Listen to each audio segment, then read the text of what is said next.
Hello and welcome to Joleedo Gamescast. Today we're talking about E3 with impressions from the show floor.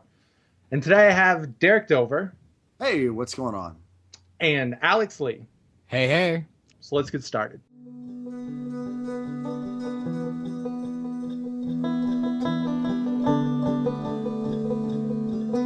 All right, Derek, you were at E3.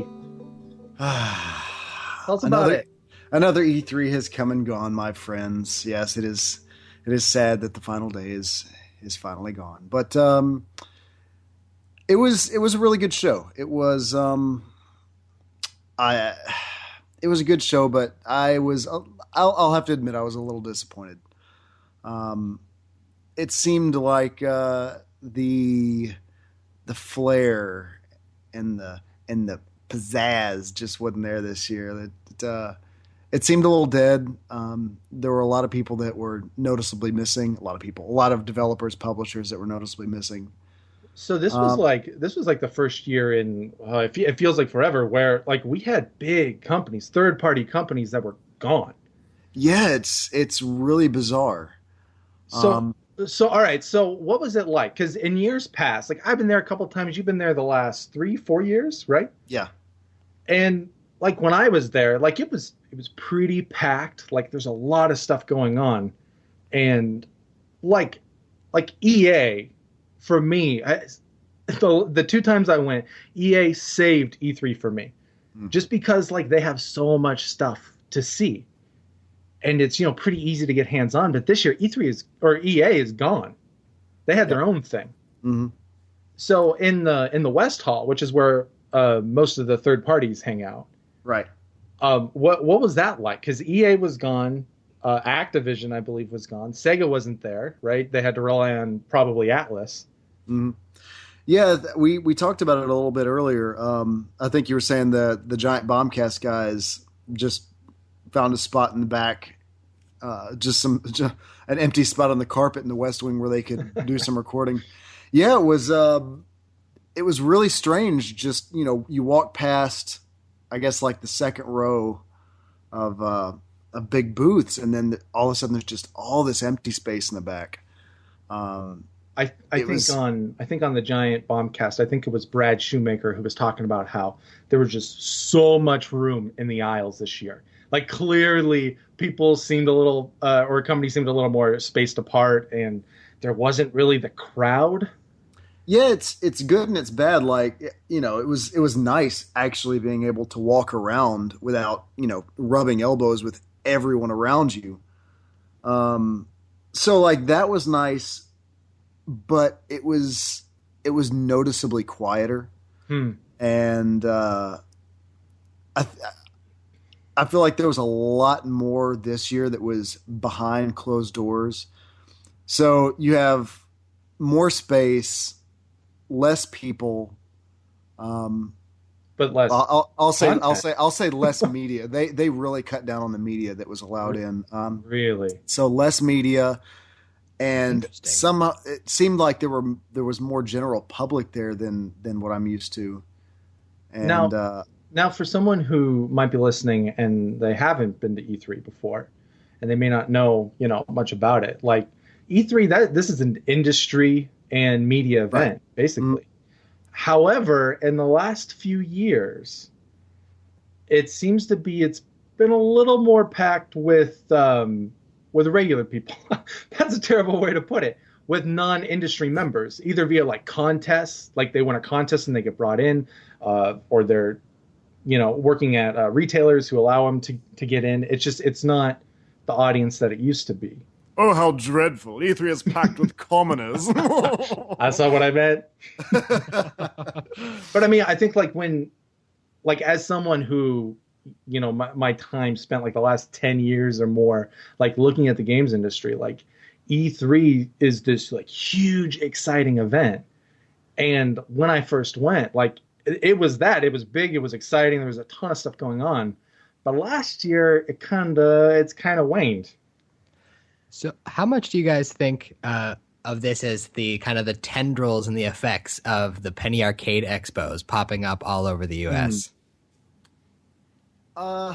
I think the main thing is that these big companies are just realizing. Yeah, first of all, there are a lot of conventions that are popping up, and companies just can't go to all of them. It's just not financially feasible for them to go to every event. But you have these big companies who are seeing others being successful, pulling out and doing their own thing. Because when they do that, they get, even if it's a day or two or a week, they get time where the media just focuses on them. As opposed to E3, where, it's so easy to get lost in this tidal wave of games and announcements and everything else. So, I love E3. I love the fact that, we have this event where all the companies, developers, publishers, console makers, everybody gets to come together. As a fan, I love that. But I understand the business aspect of it. I understand them wanting to have their own thing. Where they can be the spotlight, they can be the center of attention. So it is understandable. I think it's probably going to continue going this way. PlayStation's already has their PlayStation Experience, which was immensely popular and very successful. Nintendo has had a great response from all the fans and public with their. I just had a brain fart. Not Treehouse. Treehouse is the live event at the show. Directs. Yeah, they're Nintendo Directs. I think we're going to see more and more of that, and slowly E3 is going to become more and more irrelevant. I think it'll always exist in some way, but they're trying to transform, which is why we saw this year they did have the separate event for the public where you could buy tickets and non-media, non-industry people could go and experience a little bit of E3. Not like the main floors, but they had a separate event. So I think you're going to see that continue to grow a little bit next year or in the next coming years. But E3 will be there. It's just not what it was. Yeah, I think Derek's right. And from the standpoint of the companies, especially the smaller companies or even, scaled up to companies like EA, there are so many more opportunities to communicate with your audience. When E3 started, it was born out of CES. And it became video games became so popular and sought out at CES that it made sense to branch off and do their own event. But the internet changed things. Social media has changed things. The way people consume information, how the information is, carried through different sources and outlets. And, EA doesn't need to be on anyone's stage to talk about the next Battlefield. Yeah. They could tweet it out and it immediately goes to, the majority of people that would be paying attention during an EA press conference at E3. So I think that's part of it. They don't need to be there anymore. It's a big cost. And personally, you don't need the traditional media or journalist outlets to play your games and tell everyone what they think anymore. Right. Getting it into the hands of players or, big personalities on YouTube or Twitch or Twitter, that might be more important. In communicating your goals for the year, your projections, your big announcements. So I don't think E3 is dead or is even dying, but they will have to change, and they've started to change. Mm-hmm. The E3 Live, I believe, is what that was called, the big non-industry event where fans could come in.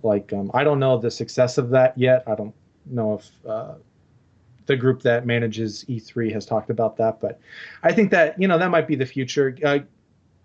Pushing demos and betas to players might be more important, because it used to be that for the most part, non-tech, non-game blogs and sites, they would cover E3 because of how big it was. And a lot of those sites either cover games now or you don't need them anymore. So, yeah, I don't think it's dead. I think it must change. And from what I've heard, it was quite the year. Not as impressive as in the past, but maybe not. Maybe all the people just ran over to the Nintendo booth to get in line for Zelda. I know that Stampede footage. Yeah, man, that was just crazy. I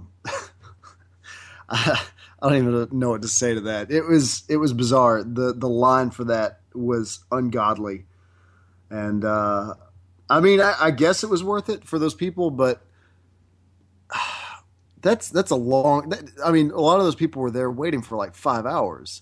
Oh man, they literally wasted their entire day just standing in line to get up and play Zelda. And of course, you know, they got the shirt, and then there was a little Zelda coin. Yeah. Worth it. Yeah, that was a really nice collector's coin. No, that was what was the Nintendo booth like? Because you didn't get a chance to check out The Legend of Zelda Breath of the Wild. Jason, my friend. Yes. The Zelda booth was glorious. Really? It was absolutely incredible. They had the wilderness on one side, they had a castle on the other. Like they made it so that literally Nintendo booth every year has been like, you know, Donkey Kong over here and Mario over here and the Pikmin over here and a little Zelda thing over here. Yeah. So because they went, you know, all in on this one game, the whole booth was. Is it? I don't even know. Can I? Have they said Hyrule? I don't even know if it's Hyrule. It's whatever the world is that they're going to have. So I don't. Yeah, I don't know if they've actually said the word Hyrule. So whatever the world is, that's how they made the booth look, and it was so cool. And they had these huge statues for the automated guardian that looks like looks like a old antique.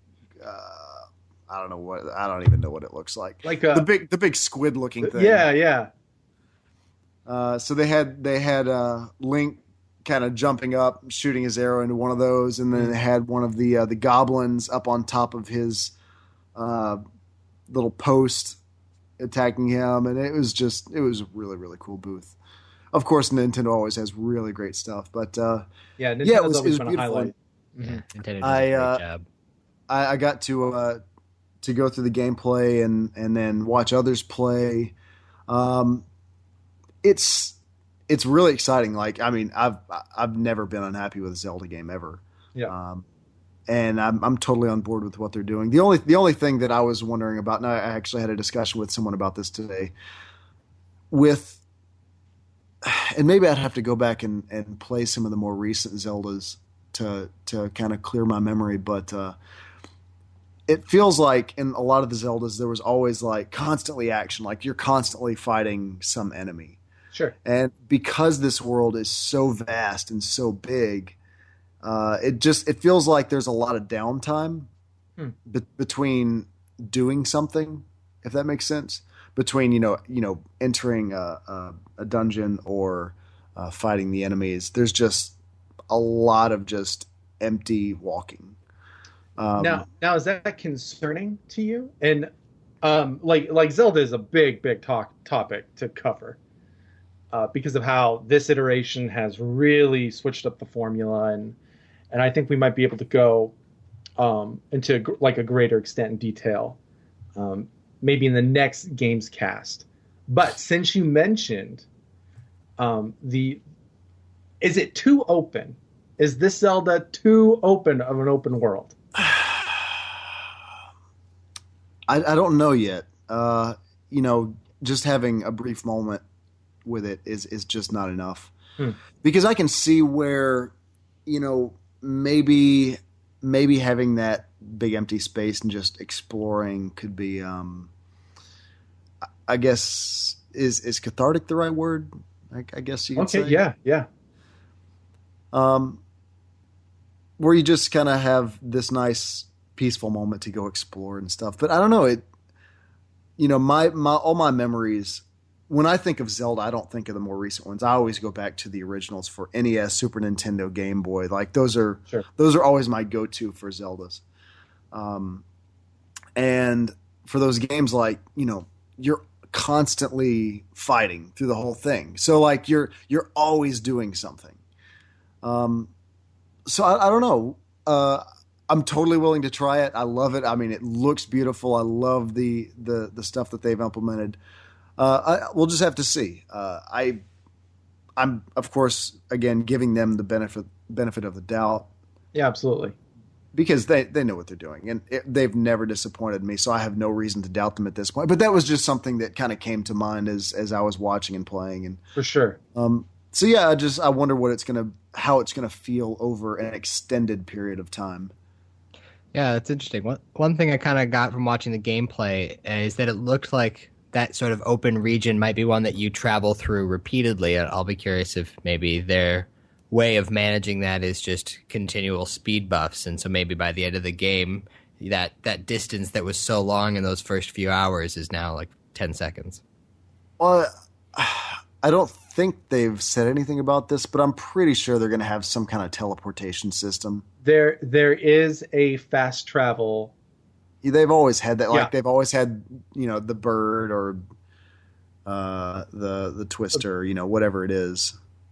Yeah, so there's absolutely. always been something, or the little portals. So there's always something. I believe that fast travel, because the map in Breath of the Wild is gigantic. Yeah. It's absolutely massive. Like you thought Xenoblade Chronicles X, that was a big map. This blows that away. So wait, what? Xenoblade Chronicles X for Wii U. Oh no, I know, but wasn't that wasn't that like Witcher and Skyrim combined? And now you're saying it's even bigger than that? Yep, it is. So in order to traverse that, because you can go on foot, like have at it. But I believe that Nintendo said that the fast travel mechanic is tied to the shrines that you find throughout the world, and there are more than 100 of those.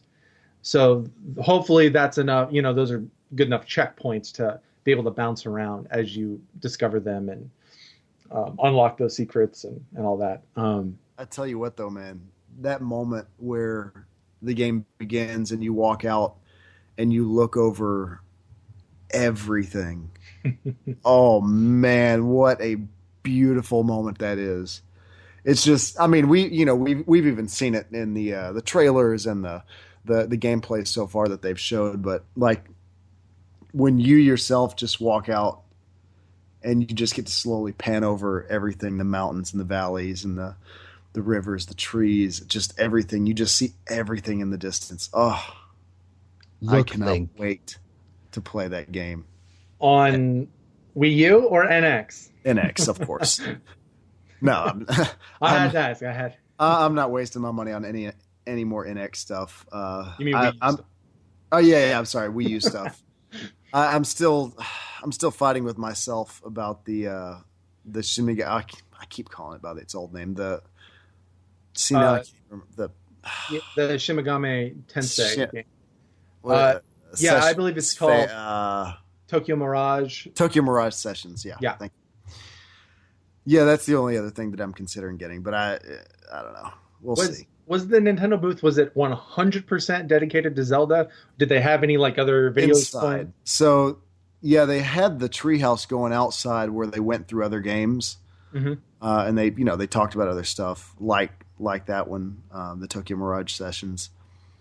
I spent a lot of time inside. It was all Zelda. Okay, cool. Yeah, I spent a lot of time watching Treehouse Live, and like they showed some great stuff. But I understand their approach to focusing on Zelda. It has paid off because Zelda is the most talked about game on social media as of last night or this morning. It just won IGN's Game of the Show. So, like, Nintendo's probably pretty happy with their choice right now. But what about Sony? Because the big three, Nintendo, Sony, Microsoft, like, those are always big attractions at E3. Both booths felt very similar to how they were in the past. Of course, there was just a lot more room. Sony had a lot of VR stuff. The Resident Evil 7 VR is really, really nice. It's a really good, dude. Actually, I want to bust out the demo on the PS4 right now, and I gotta start playing that. Has anyone beat that yet? Officially? I finished it. I don't know if I've beaten it. Yeah, I think Jason was saying that Capcom mentioned nobody's actually beaten it. Correct. Capcom has said that there is an ending where, spoilers for a Resident Evil demo, there is an ending where the quote-unquote family man who resides in the house, whether he's alive or a ghost or who knows what he is, where he doesn't hit you when you exit the back door. That there is an ending that has not been achieved yet. There are, I believe, 7 items that can be collected. People are going nuts right now, still, days later, trying to figure out what every item does, how it interacts with the rest of the demo and the house. And even today, people don't know if it was a glitch or not, but just a couple hours ago, I believe it was someone on Reddit had posted a video of one of the closed doors in the attic. There's a closed door. You go up the stairs in the attic, and at the end of the hallway, there's a door that's like boarded up with planks. Well, this guy got up there and the door was open. The planks were still in front of like the entryway, but you could see into the room, and it's finished. It is a finished room. Like if it's a glitch, it's a weird glitch because obviously Capcom took the time to 100% model the room. Wow. And then he left. He tried to hack the planks with the axe, and they wouldn't come down. So he left. Went back downstairs, came back up, and the door was shut. So it's like kind of revitalized because it's something new. Some conspiracy theorists think that maybe Capcom pushed out an update to keep people's interest and keep them talking, but we don't know. But supposedly all the secrets have not been discovered yet, and we don't really know what else resides in the demo. I got to jump back into that. I'm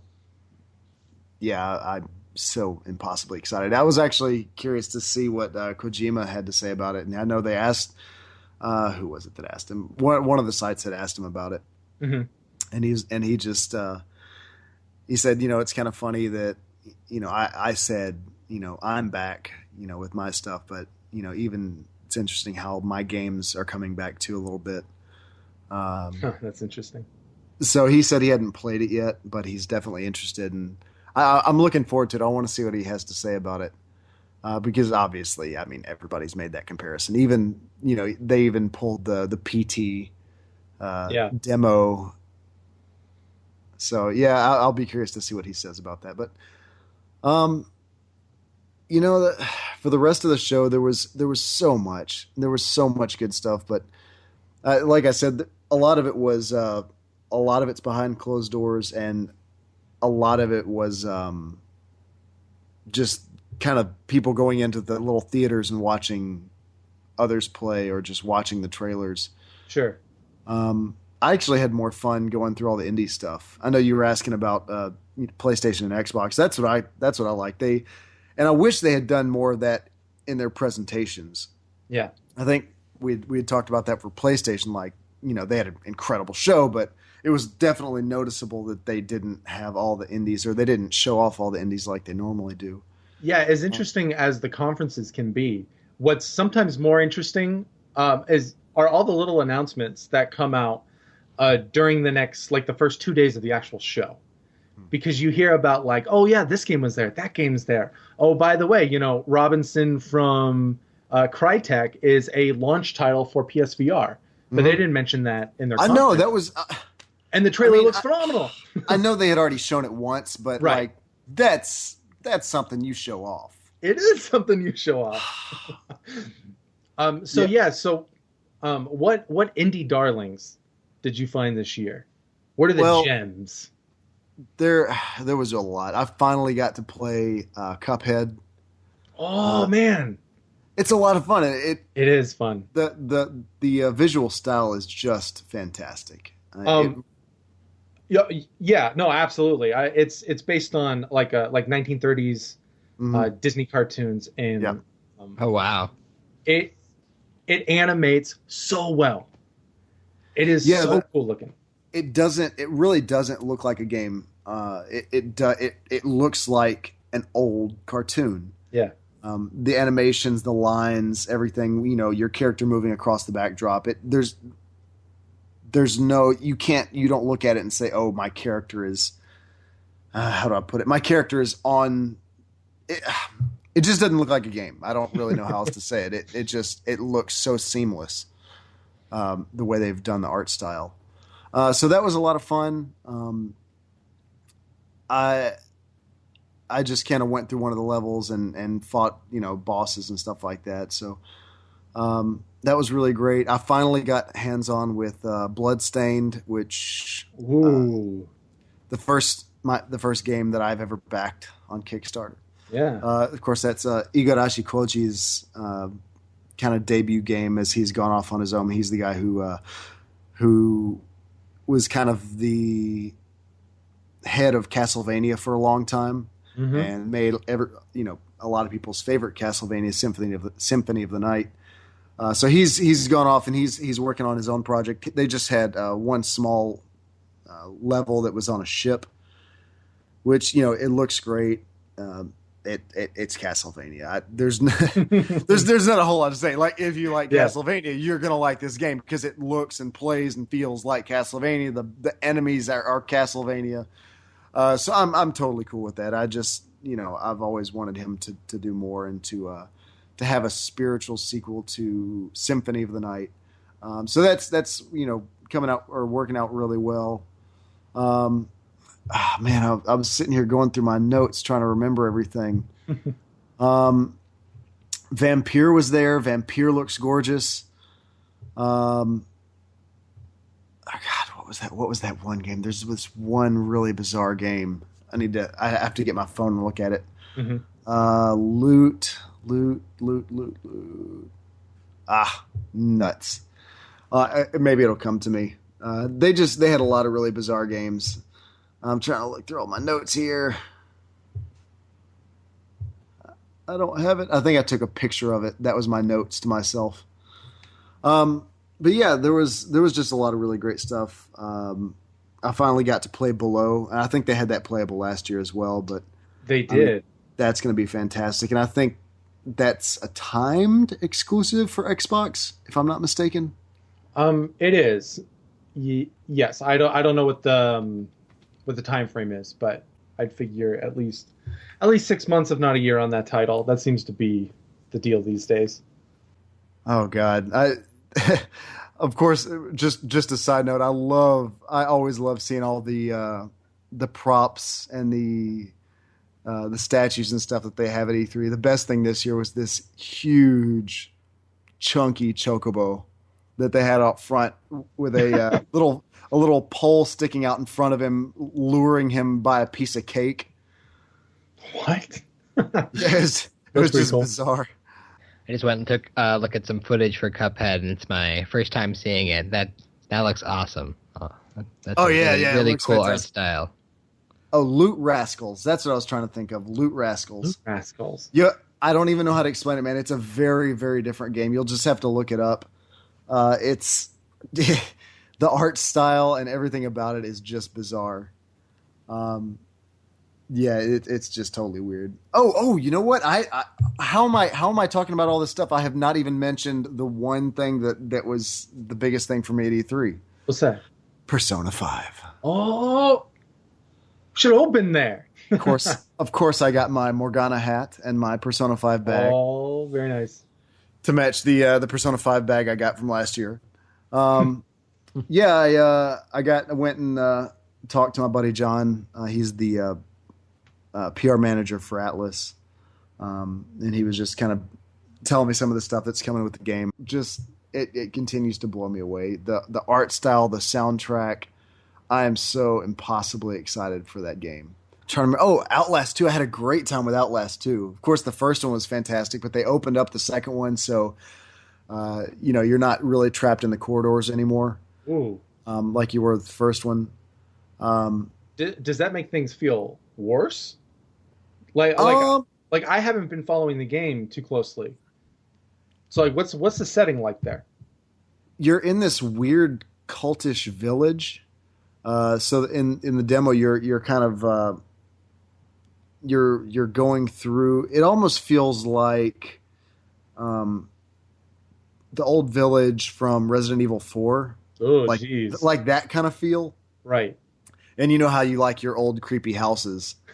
So it's old creepy houses everywhere, and you're going through it, and you see the villagers, like, and their eyes are kind of glowing a little bit because you're using the night vision camera, and you see them, and they'll just like when you spot one of them, they'll like slowly back away and disappear into the darkness.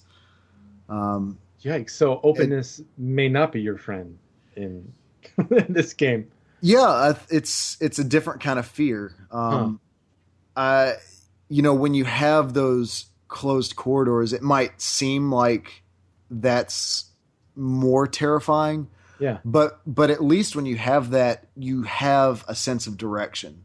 You know that even if you're on a hallway, scary thing in front of you, I turn around and run the opposite direction. Right. Very easy to understand. Interesting. In this game, you see something, you don't know where the hell to run. So, and you don't know what else is out there. So, because there's villagers everywhere, so it's a different kind of fear. But if you like the first one, you'll love the second one. I think it looks really great. I love the style. I've been on this weird horror kick recently, so yeah, I'm totally digging anything like that.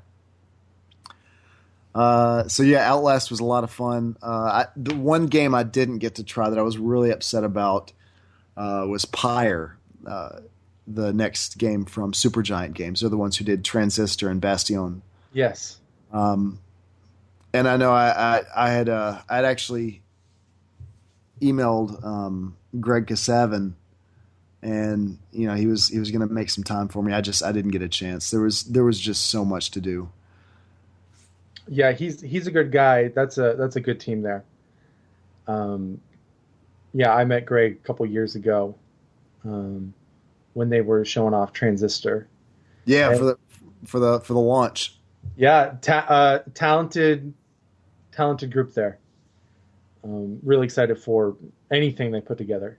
Empire looks really interesting.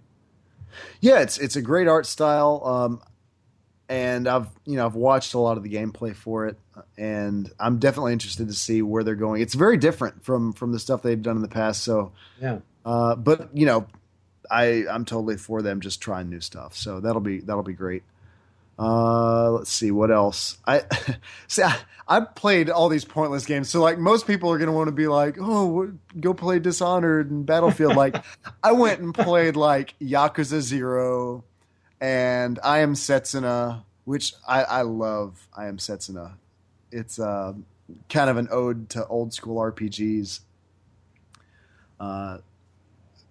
And let's see what else? Like Star Ocean, of course. Like I'm a big JRPG fan, so I was playing all the JRPGs instead of like the things that everyone else actually cares about.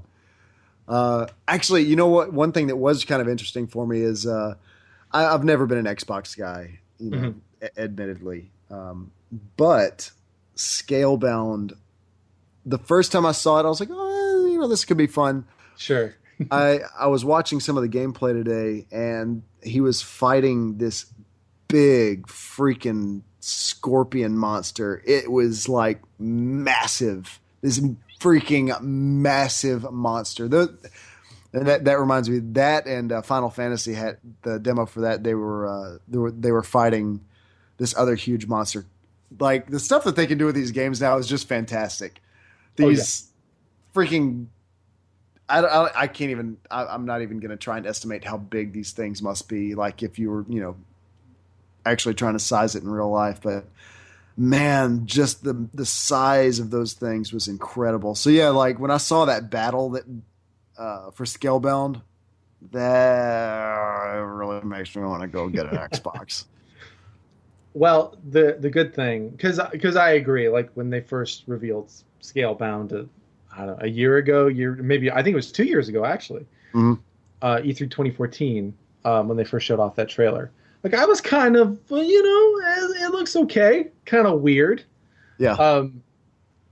But to actually, see it in action, with some kind of boss fight, probably at the end of a dungeon or some kind of, quest line or whatever it is, like it had me kind of impressed. Like I could imagine like grouping up with some people and just having a blast taking one of those things down.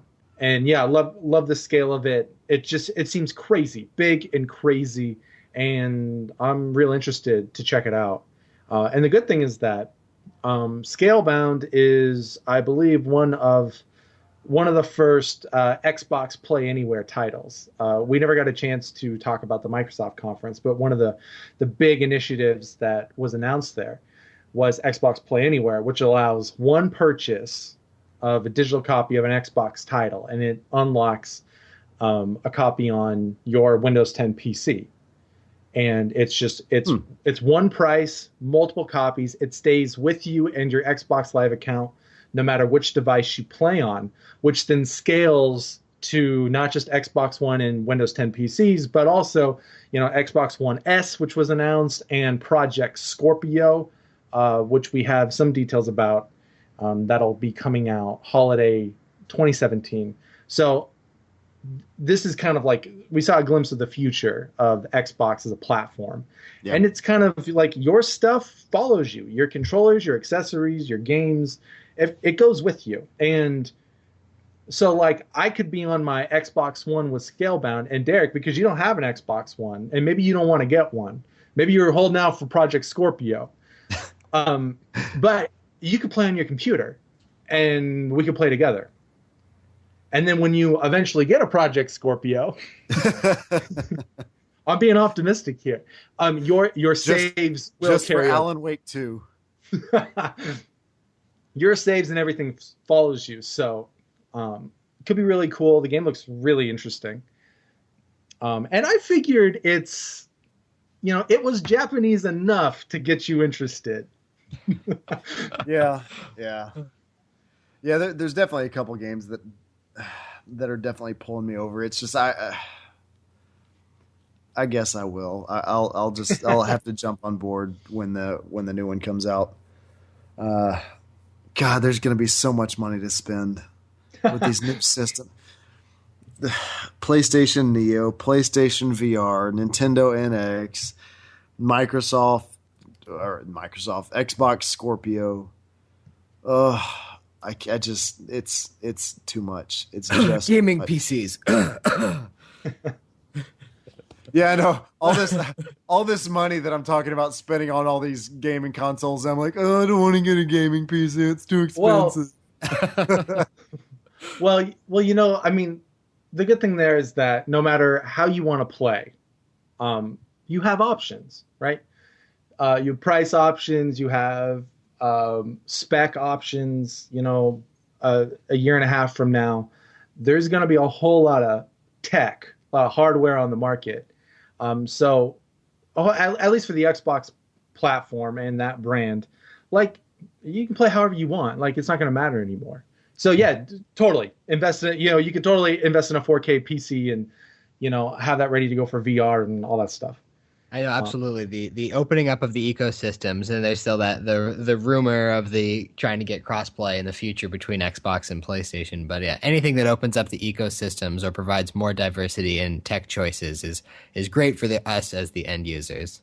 Yeah, absolutely. And Alex, like these days, you're predominantly a PC gamer, right?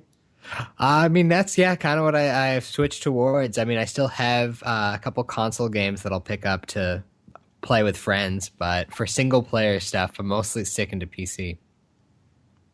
Very cool. Well, the good thing, I don't want to sound like an Xbox shill, but I really like their approach and their kind of like vision of the future.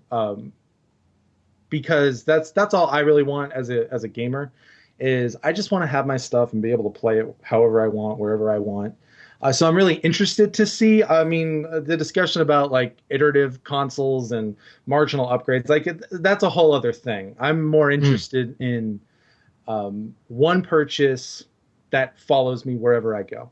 Absolutely. Yeah. And something I just read in the last couple of days was Microsoft announcing that their games will be available on Steam as well. And so it'll be interesting to see kind of how Steam cloud saves could potentially play into Microsoft's plans or what they're going to do there. If you get it on Steam, do you also get it on Xbox, or is there going to be the Microsoft store that you have to go through? Yeah, I think realistically, we're looking at baby steps, but those baby steps can turn into much larger, leaps and bounds later on. So maybe we start with, some old Microsoft titles, get, Age of Empires on Steam or, something like that. I don't know if we're going to see like Halo 6 on Steam necessarily, but maybe there's a future where, that can happen. Maybe we'll see, a lot of people think this is just total BS, but maybe in the future we'll see a Steam app on the Windows 10 store. Maybe, who knows? But I think everyone's willing to work together and compete together in a friendly way. Absolutely. I'm just curious, since you guys didn't get to go, and I know Jason, you've been to E3, several times. What did the conferences and what did the whole show feel like to you?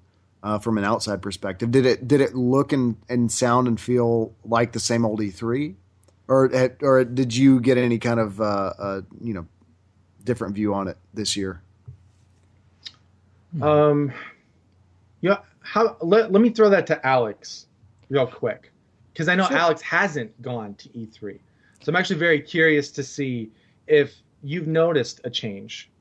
Yeah, so I guess one thing that's interesting that ties back into the kind of the point before about companies going and doing their own thing, but really, I guess the announcements that came away from E3, I think for myself and for probably most people, they couldn't tell the difference. They probably half the audience doesn't even know that those companies weren't at E3. Right. The fact that they're still taking advantage of the week and the hype around the week, but then also still getting the exclusive media looks that we were discussing earlier. Yeah. It's so yeah. I guess to the end user that doesn't look any different really, and from all of the really selective media shots that you'd see from like. Various shows or whatever, they're going to show you the ones where it looks like a crowded booth. You're not going to see empty hallways or empty booth space. And so that filtered message that you'd get, I think, it generally would look the same. I don't know if I would have noticed a difference. Yeah, I think generally speaking, I agree with Alex. The only thing I would add is, since we follow this, we follow the industry pretty closely. And I know the changes that are occurring behind the scenes and some not, some pretty much out in the open, especially with like the departure of some big third parties this year. And we'll see if they come back. I mean, I don't know if there's an incentive for EA to come back next year. I don't know if there's one for Activision. Nintendo could have maybe been on the verge this year of, trying to decide whether or not they should go, because their titles, let me put it this way, NX is not ready to show yet. Whether it's the games aren't ready or the hardware's not ready, Nintendo just wasn't ready. And does that mean that they should, throw their booth away and then try to fight for it next year? Or do they have to maybe consider, maybe a direct, maybe directs really are the future and we don't need big press conferences ever again. And maybe we don't need the show. Well, next year's going to be really curious because a lot of these companies, even if they don't have a lot to show, they'll still go to E3 just to keep that floor space. And once you have abandoned that floor space, then all of a sudden it's open dibs for it. Yeah, I think. But then again, there was a lot of empty floor space, so maybe it's not a big deal. They'll just all like pack into one hall. Oh, Can you imagine that? Can you just imagine that for one second? No, I don't want that. That sounds like hell. Yeah, I think if anything, well, one of the big changes I've noticed this year is that it really seems like a transitional year, which is kind of weird considering how we're not that far into this generation. But this year we realized that console generations as we know it are probably over. And, at least if Microsoft has a say, Sony has PlayStation 4 Neo. They're about to unveil sometime in the next several months. And then Nintendo with NX. And we've heard rumors that, that's also an iterative design or a multi-device something idea that then works on one OS or something like that. So, the industry is changing a lot. And I think E3, because of that, has changed this year. But I think Alex's point is probably correct that, if you, from the outsider standpoint, or those who pay less attention to the industry, it probably doesn't look too different. They saw the big titles that they always see. There's some hardware announcements. There's rumors of new games and what next year is going to look like. And I'm actually really excited to see what next year's E3 holds, because we're looking at at least three new consoles on the market next year. Can't do this again. It's too soon. Rumors put No, I know. Rumors put PlayStation 4 Neo launching this year. Maybe an announcement from Sony at that Paris Games Show, if not at Gamescom, or maybe they wait till TGS or their own PlayStation experience in December. Or their own thing. Absolutely. Nintendo has hinted at a fall event sometime this year, where they will disclose to the public what NX is and launch titles and all that. Right now they have NX launching March next year, but that could be pushed. I could easily see that suddenly slip in its November 2017. And we already know Project Scorpio is next holiday. So even though this year seemed a little, kind of up in the air, I'm still pretty excited for next year. Yeah, and I guess up in the air is a good way to put it, because, so many of these companies, the developers just don't know what's going on with all these consoles. And I know they're right in the middle of it, trying to figure all this stuff out. Yeah. Trying to, take all these games they've been working on, and now all of a sudden they've got to develop it for 2 or 3 more consoles. So yeah, maybe it was just a lull year, and all this end of E3 doom talk is kind of silly. Because next year it's going to be all the new consoles, the games that are being developed for it. They're going to show off all that. By that time we'll have a lot more VR games, like significant VR games that are in development. Mm-hmm. So maybe E3 makes a big comeback next year. Yeah, and like you said, maybe it's just the fact that people attending E3 notice a little bit of a difference, but for everybody else that's watching, through the medium, I guess, maybe it's not as different to them. So yeah, maybe it's just having a skewed perspective from being an insider. It is definitely going to be interesting to see how all these new announcements shake out, the new games, how they turn out. A lot of stuff was undated. Hopefully we'll get dates soon, either this year, maybe next E3. And there's a lot of exciting stuff on the horizon. So yeah, I wouldn't be doom and gloom just yet, but don't be surprised if E3 changes even more to compensate for the industry change as well. So I think that's going to do it for us tonight. And what I'd like to do is, hopefully in the next couple days, we can get back together and talk about our favorite games and trailers and, surprises of E3, and do kind of a little bit of an awards show. So you're saying you want to talk about Zelda for an entire show? I only want to talk about Zelda. Are you kidding? No, don't spoil it. No, but there's a lot of cool stuff that we didn't get a chance to talk about. And to be honest, my personal favorites are across the board. I mean, I could probably name a game from every presentation as part of a top 10 potentially. I mean, I think it was a good lineup this year. If we're talking best of show, I think we can be honest. Like I just said, I mean, best shooter, Zelda, best RPG, Zelda, best Xbox exclusive, Zelda. We'll just give it all the categories, every category, PlayStation exclusive, indie game, AAA game, all of it. Best PC game. Oh man. Well, that does it for this year's. Boom. Done.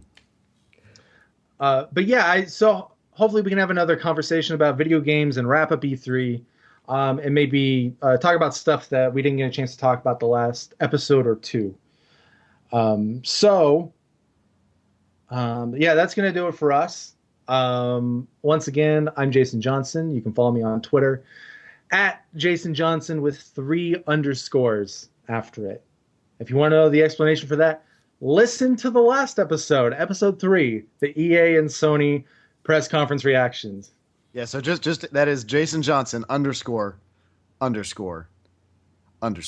were 3. That's it. Yeah, that good. is it. Yes. That's it. Derek, what about you? Derek Dover. You can find me on Twitter at Derek Dover, DERRICK DOVER. Hit me up and chat. Let's talk. All right, and I'm Alex Lee. You can find me at AlexLee_Seattle on Twitter. Fantastic. Yeah, absolutely. Hit us up on Twitter. You can also follow us on at Joleedo on Twitter. That's JOLEEDO. Yeah, send us a tweet, ask us a question, criticize us, love on us, whatever you want to do. Questions, comments, snide remarks, all of it. We accept it all. Yeah, you can also email us at joleedopodcast@gmail.com to keep those insults more anonymous and private. If you did like what you heard tonight, check out our other podcasts on iTunes. Just search for Joleedo. We have 2 shows. We have Joleedo Gamescast, where we talk about video games every week. And we have, I guess it's Joleedo Thrones, where Alex and I talked about Game of Thrones. But that name and the format of that podcast is going to be changing, right, Alex? I believe so. Yeah, working on something a little different to go forward since we've only got an episode or 2 left. So, yeah, we'll hopefully be able to iron out those details in the next couple days. And then we'll talk about that in the future. Just to note on that, just one last quick note. A little exciting news. Naomi is my wife. Her family is bringing her back the entire Game of Thrones book series in Japanese. Whoa! So we are getting on board the books, gentlemen. Both of us. We're going to catch up. All caught up on the show, but we're going to put some work in. We're going to put some work in and make this happen. So I'll actually be able to understand all the things that y'all are talking about on your podcast. Well, fantastic. Perfect. I think that's a confirmation. We have a 3rd member coming up. Probably next year. It's going to be next year's. It's going to be next year. Joleedo it's going Thrones. to take a while. All right. Well, that's it for us. Thank you for listening. See you next time.